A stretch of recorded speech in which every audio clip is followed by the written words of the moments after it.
Olá pessoal, sejam muito bem-vindos ao canal. Eu sou o Luiz Felipe e hoje a gente vai dar continuidade ao nosso estudo de Física 1. Na Física 1, como eu já disse, a gente costuma estudar a mecânica, que é, em linhas gerais, o estudo do movimento. Esse estudo geralmente é dividido em dois grandes grupos, a cinemática e a dinâmica. Na cinemática é onde a gente descreve o movimento sem se preocupar com as suas causas, enquanto a dinâmica ela foca justamente no que causa o movimento. Geralmente, por questões didáticas, a gente começa a estudar a mecânica através da cinemática. E aqui a gente não vai fazer diferente. A gente vai começar se preocupando com a descrição do movimento, propriamente dito. Para isso, a gente vai começar definindo algumas variáveis relevantes à descrição do movimento e vai dar uma introdução ao movimento mais simples de todos, que é o movimento retilíneo. A gente vai fazer isso no vídeo de hoje. Então, vamos começar.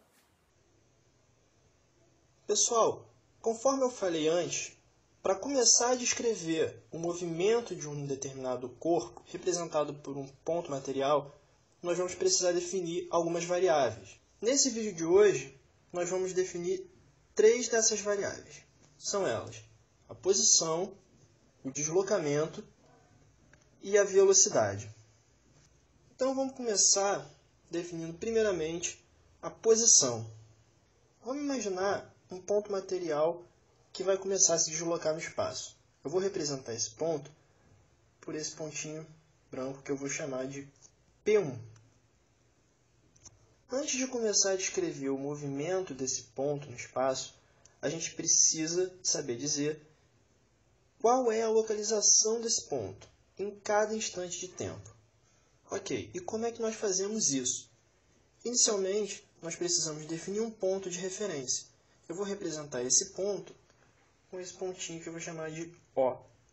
A esse ponto O, nós devemos associar um sistema de coordenadas, que vai ser arbitrário.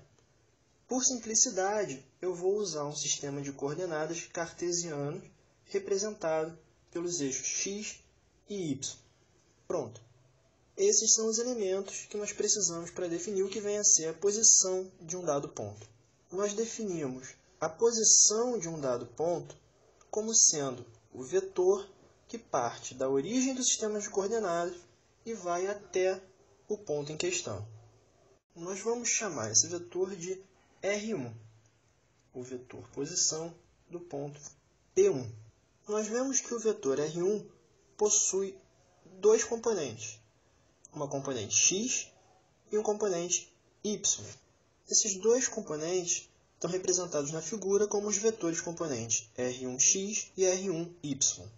Dessa forma, nós podemos escrever o vetor R1, ou vetor posição do ponto P1, em função dos vetores componentes na direção x e na direção y. Ou ainda em termos dos seus vetores unitários.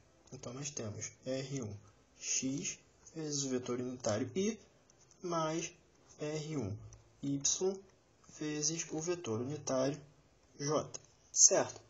Agora vamos imaginar que esse ponto material P1 se deslocou até um ponto P2, que eu vou representar aqui por esse pontinho branco, representado por P2. De maneira análoga ao que a gente fez para o ponto P1, a gente pode definir um vetor posição do ponto P2, que nós vamos representar aqui por R2. Como o vetor posição R2 também possui componentes x e y, nós podemos escrever para ele uma equação análoga à escrita para o vetor posição R1. Ok.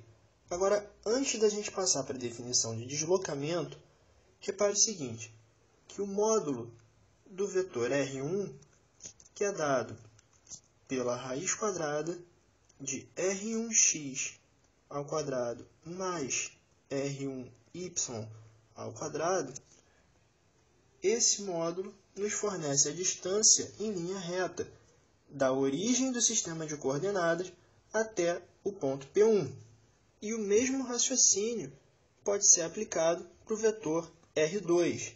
Portanto, o módulo do vetor R2 representa a distância em linha reta da origem do sistema de coordenadas até o ponto P2. Antes de prosseguir, eu vou deixar um aviso.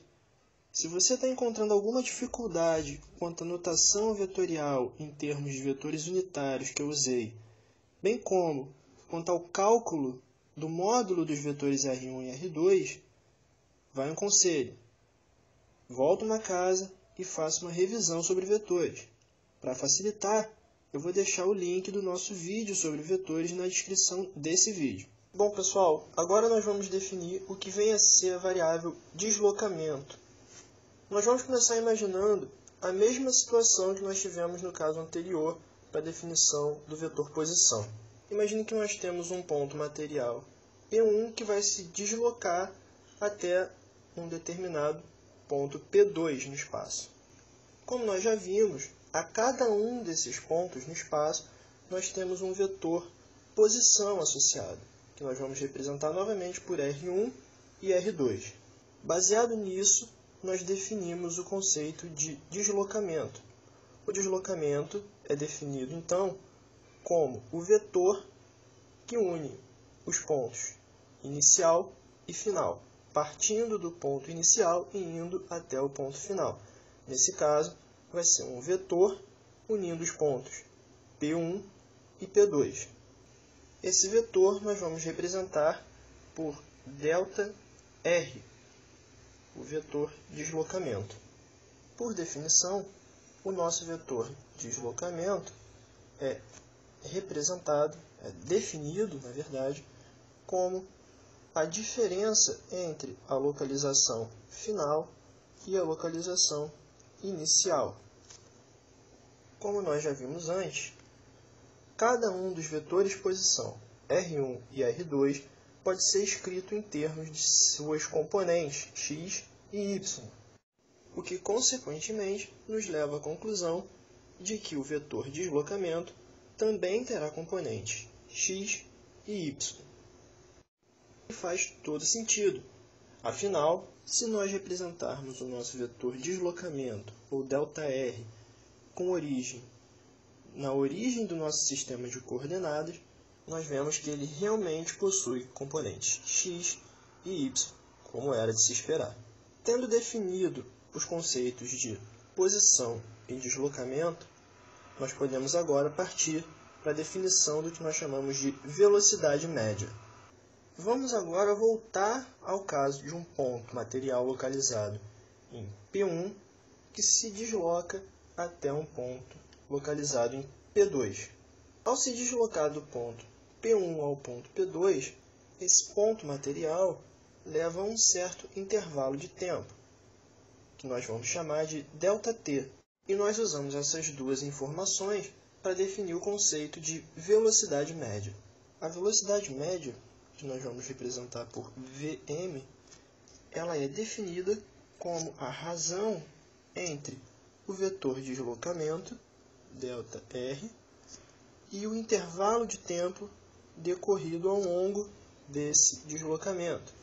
Por ser uma razão que leva em consideração um vetor, a velocidade média também é um vetor.